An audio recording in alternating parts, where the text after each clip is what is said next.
Hi guys, my name is Christine and I'm a dating, relationship and personal development coach. And today I'm talking about why it seems a lot of the time men are the ones that always have to initiate things, that always have to pursue at the beginning to get the ball rolling a lot of the time when it comes to dating and relationships, and why it kind of is like that, right? Because obviously it seems really unfair, and I can completely understand with the men out there who get frustrated at the fact that why can't a girl just come up to me and tell me that she likes me? Why can't, for a change, they do something? I completely understand the mindset. But the thing is with that sort of thing is because there are differences between men and women, biologically, obviously, and usually there's temperance differences as well. I'm not saying that this is always the case. You can always find, a woman who is a lot more masculine, and there's obviously guys out there that are more feminine. But generally, right, men are the ones who initiate these sort of things, who are the one to go first and are more courageous and are more brave, because men just tend to be more courageous and brave and are not that afraid to put their neck out on the line for rejection. Right? And that's a good quality that men have, having that inner strength to just go for what they want and ask the girls that they like and the women that they like out. And that's a very good quality, and we would be lost if we didn't have men who were courageous, right? I think we can all agree with that. But women, you see, they're a little bit more uncourageous. They're not as courageous as what men are. They are a little bit more nervous, and you can understand it, right? Usually women are more vulnerable. Women menstruate, women, have to, take care of little infants. They're less strong than men. Men are, I've seen some guys that are like, really buff and big, and they are kind of scary. Some guys, because they have that kind of power. They have that physical power over a woman, right? And also, they make women feel safer, especially if you're, like I feel really safe around like my brother, who's huge. He's like 6 foot, he's a really tough guy. And, same with my dad, even though my dad is like nearly 70, I still feel really safe around him because he's big, my family have quite a lot of stocky guys, right? And, you feel safe around them. I feel safe around the guys in my family and my friends who are guys, I do genuinely feel that, and that's just how women are. We are vulnerable, right? We're not as strong as men, and that comes in other ways as well. So we're not as brave, we're not as courageous, and we're kind of nervous kind of creatures in a way, right? And we're very indecisive as well. And whereas men are a lot more, leaders, they're very decisive, very strong.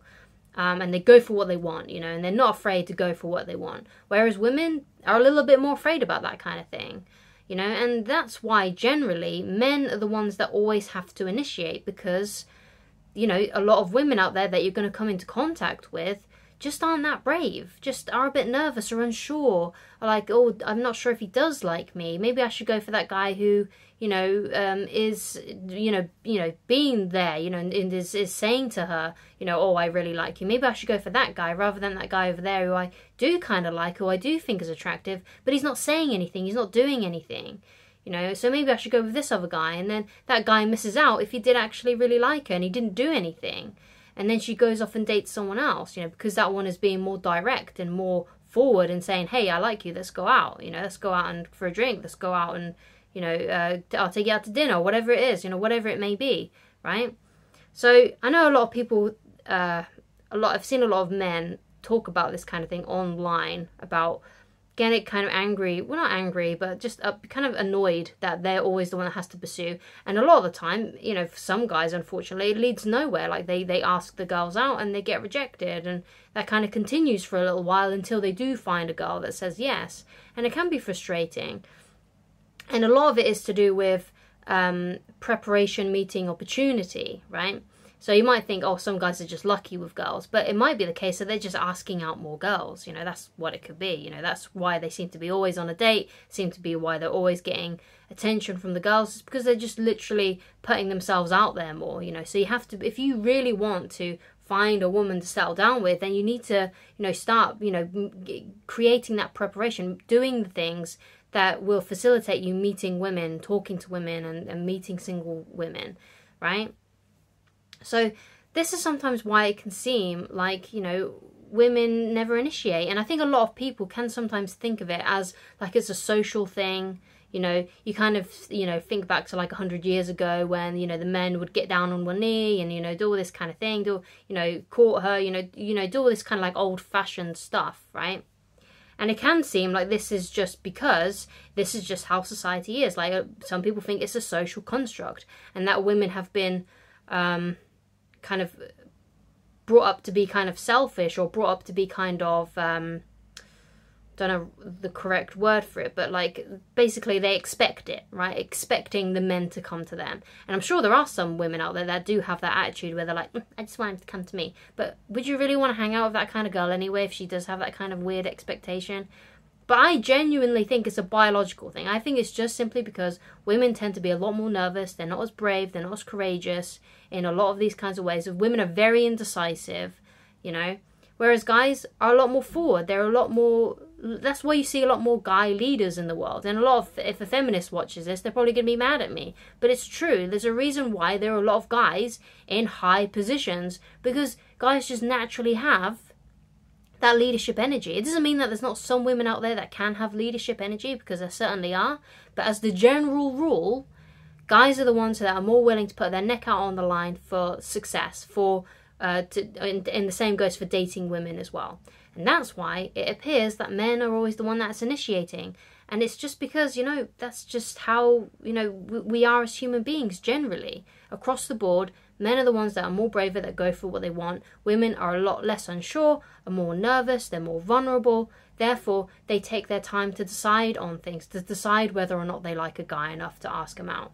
You know, that doesn't go to say that you won't ever find a woman that will be so attracted to you and so confident in herself that she'll come up to you and say, I really like you, or hey, why don't we go out for a drink? You know, that can happen. It's not like a zero possibility, but most of the time it has to be the guy. You know, and the reason why I say that is because you're not going to find many women out there, especially if you're a guy's guy, very masculine, and you're only interested in feminine women.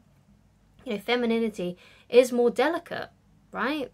And that's what you're attracted to. You're attracted to that softness of a woman, the delicateness, the sweetness, the cuteness, the fact that they are a little bit undecisive, and that you know, it's very sweet, it's very endearing to someone who is masculine, like a masculine man. And you know, if you want someone who's very feminine and sweet like that and nurturing like that, then you're gonna have to be the bold one. You're gonna have to be the one that goes up to her, asks her when she's available for that drink. And that's generally why women don't initiate that much. It's just not in their DNA in a way, right? It is in some women's DNA, but generally it's not. They're waiting for the guy to make the move because they're unsure as well. They're just as unsure as you are. In fact, they're probably more unsure, you know? So that's why, you know, and it's not something that you should be mad about. It's not something you should be angry about. You know, just see it as just the way that life is, as, you know, a man in, you know, in the world, and a man trying to find a woman to be with, you know. So don't get angry about it. Don't get mad about it. It's just biology, right? So I hope that's helped you. If you have any opposing views on this, if you think I'm talking out of my backside, whatever, you know, let me know, obviously, you know. But I genuinely believe that this is the reason. I just genuinely think it's just because women are a lot more, you know, smaller, less powerful, you know, physically, and just tend to be a lot more unsure and nervous because of the fact that we're then, you know, we're much more vulnerable than men. And that's what I have to say about that. So if you'd like to get in touch with me personally and you'd like coaching with me on any of these kinds of things, then please go to www.christineloveridge.com. Just obviously it's the holidays right now, so please be patient and I will get back to you as soon as I possibly can. Thank you so much for watching, and I shall talk to you again very soon. Goodbye, guys.